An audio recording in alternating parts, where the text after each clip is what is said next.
Yo, what is up, everyone? It is me, I'm a Nerd Gaming, and I know I haven't recorded in a long time, but hey, I've been busy. I've been very busy in the last 2 months since I uploaded. So, today we're gonna play some Scratch Getting Over It, because I kind of forgot this game existed, and a lot of the Getting Over It videos on my channel are pretty popular. It is also Pi Day. If you don't know what Pi Day is, or you don't know what the number pi is, I assume that you're an adolescent. Or you're just an idiot. You're just plainly an idiot. But anyway, we're gonna play, and we're gonna make a video on Pi Day because I'm a nerd. Obviously, makes sense. So we're gonna do some Getting Over It speed runs and see what we got going on. The first one's never gonna be good because it just isn't. And then yeah. If you don't know what Getting Over It is, it's a game that was released in 2017. Don't remember the developer's name. It was called Getting Over It with Bennett, Foddy. It was you've probably seen numerous YouTubers play this game before, such as PewDiePie, Jacksepticeye, Markiplier,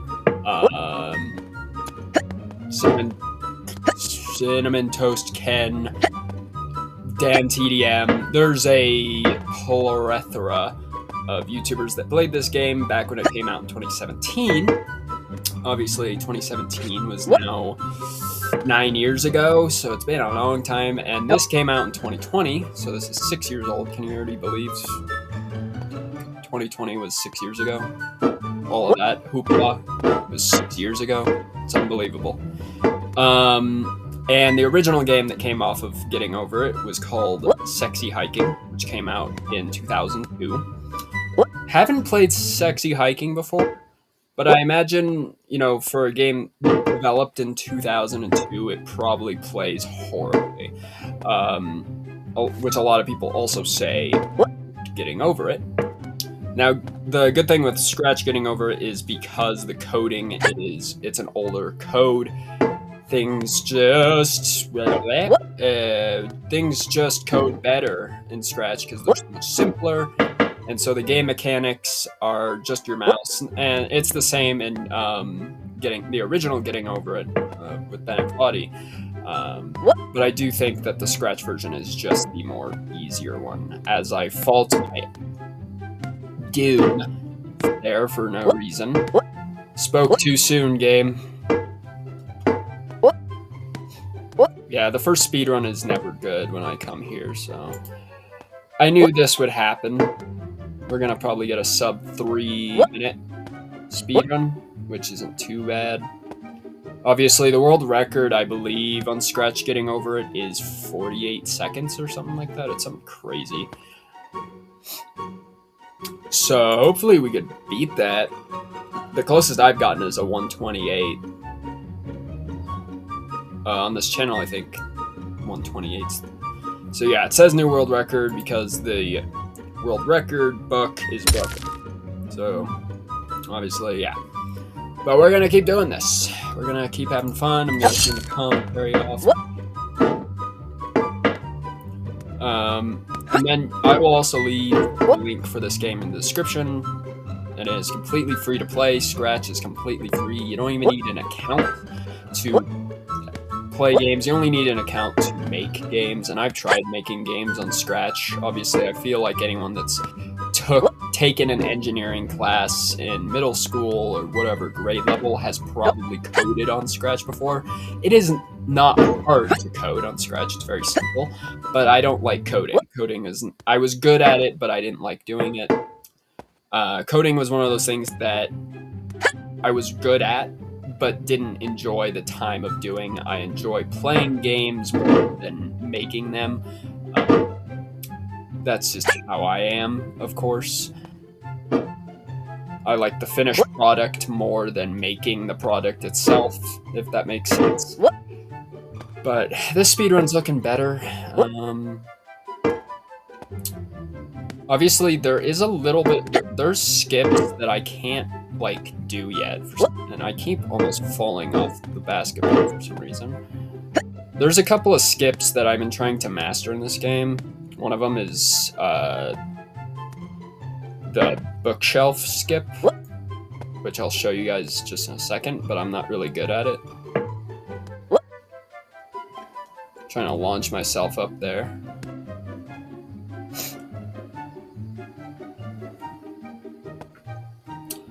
Hey, sub 2 minutes, sub 2 minutes. Hey, sub 2 minutes, though. Can we get it? Can we get it? Looks like we're gonna get it. There we go, 147. That's very much more better than where we were at. Can't speak, like usual. And I know I've been gone for a super long time, and I'm gonna make a separate video about that. But I am sorry, because I kind of wanted to make a promise at the beginning of this year that I would try to upload at least 2 times a week. Obviously, that plan didn't work out so well, did it? You know? But if you know my channel well, and you've watched me or subscribed to me for a long time, you probably know that the more I've done on YouTube, the less I've actually uploaded. And it's not because I take time on my videos or anything like that, but I simply just get busy outside. And, you know, it's funny because I thought maybe graduating high school I would have more time since I wasn't going to go to college, but because of work, I actually have less time to even do anything, which is kind of sad. But I'm going to try my absolute best to keep up on uploading so that my channel isn't gonna die further than it has. This channel is actually, it still surprises me, this channel's still pretty active, like not dead like my other ones are. I upload to the other channels more, I say somewhat more frequently, and they're kind of just dying and rotting away, but this channel's kept up pretty well, and I'm glad for that because that's gonna be a horrible one.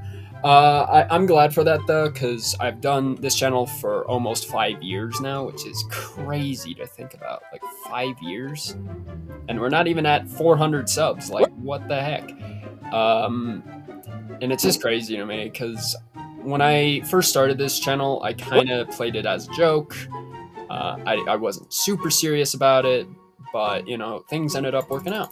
And hey, sub 2, not bad. The first year was pretty good. 2 years, I was like, yeah, you know what? We're making progress. And 3 years later, almost 3 years later, here we are at year 5, which is absolutely nuts. And I've grown a bigger audience across this channel and all the other channels I've had, more than any other channel I've ever had since I joined YouTube back in 2009. It's just crazy. The fact that I started YouTube 18, almost 18 years ago. And I'm only really happy with the audience I have now. It's pretty crazy. Can't believe I started YouTube almost 18 years ago. I am really old at this. I feel old. I feel like I'm just crippling and old at this point. I'm not even 19 yet, and I feel like I'm crippling and old and like Moses. Which I guess on the internet I'm considered old, I guess, right? And so I'm just really glad this channel's still sticking around. Of course, YouTube has taken some action against my channel and a couple of my other channels just because YouTube likes to play the game harder and harder with YouTubers every year. But you know, I work with it. I don't make a huge deal out of it unless it's something that's just crazy stupid. And a lot of things they're doing is not like great with especially the AI verification stuff. I think when I think of it this way, when COPA was happening, when COPA came around in 2020, I thought that was going to be the end of YouTube, to decide what is family friendly material on YouTube or not. Dang it, I wanted to launch further than that. But I thought that was going to be the end, but this age verification stuff and the AI involvement is just nuts. And it won't last. That's the other thing about it with especially AI. It just won't last. People get sick of it and tired of it as if they aren't already. And the age verification thing is absolutely wild because it's across every platform there really is, and it is pretty scary because I'm sorry, I thought this was the United States where privacy was a freedom. Apparently not. But you know, I'm gonna start that. But you know what? We're gonna just work it out. I'm sure that There's no with feeling every more intense five. than starting over. Hold on. I didn't even turn the commentary off. I'm sure that with every 5 bad decisions, there will once come a good decision. Hopefully, that's what I'm praying for. Is that for every good thing we get like 5 bad updates, and the good comes out better. Then hopefully in the future it'll just come out better than it's happening now. I say that not even just across YouTube. I say that for the world in general. Even in its current state, it's crazy to me.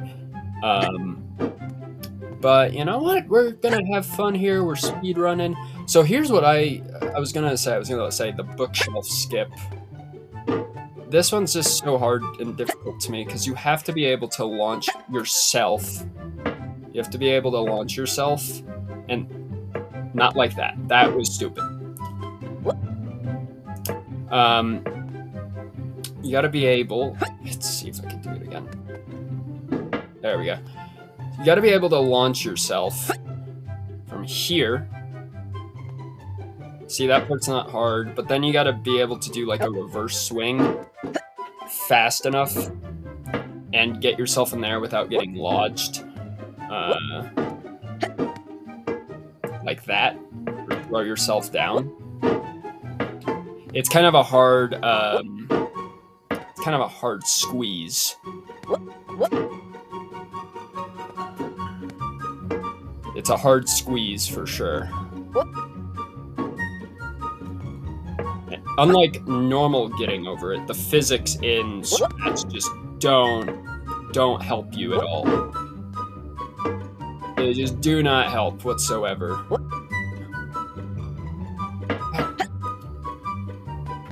Nope. There we go. I just want to be able to learn how to do that faster so I can speedrun better. I think in the actual speedrun itself, the world record, he does that. Maybe he doesn't though. I don't know.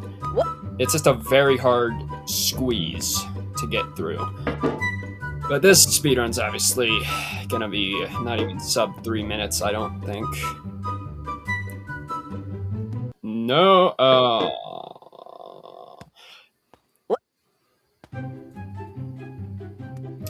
and then you can't even get this. I can't speak.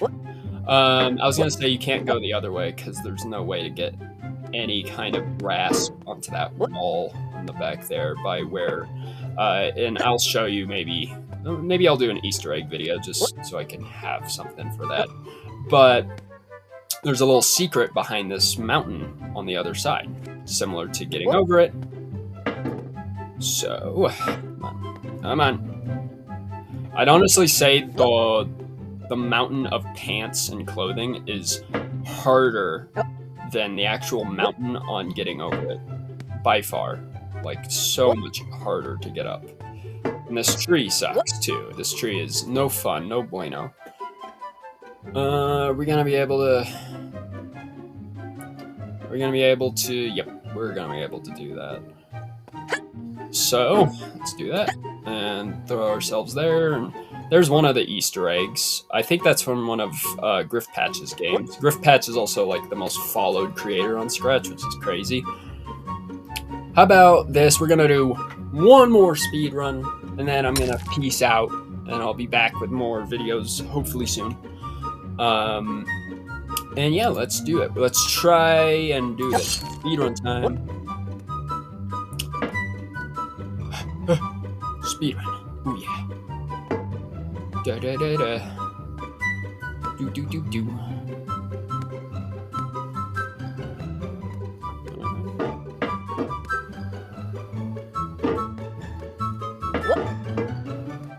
God, the corn is so difficult because the physics don't make sense.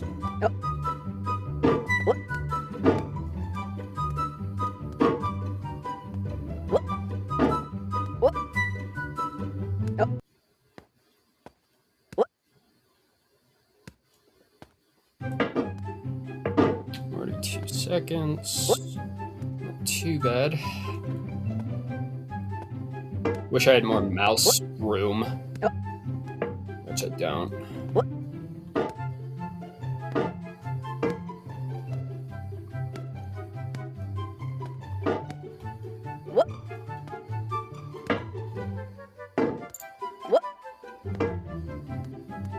Ooh.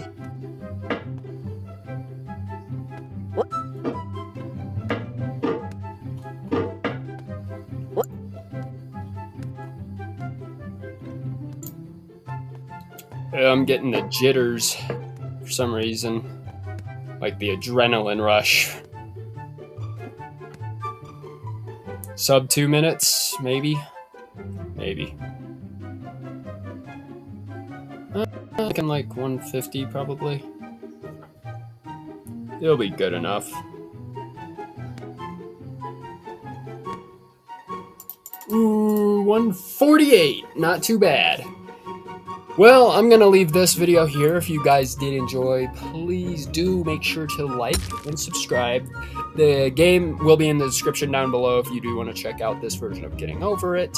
And I'll try to link the other games, the original Getting Over It and the sexy hiking game, if I can find it. I don't even know if it's still up anymore, to be honest. But I will try to link those in the description down below. But if you did enjoy, and do all of what I said, because I won't say it twice because I keep doing that for some reason. But until then, happy Pi Day, and I will see you all in the next gaming video. Peace out.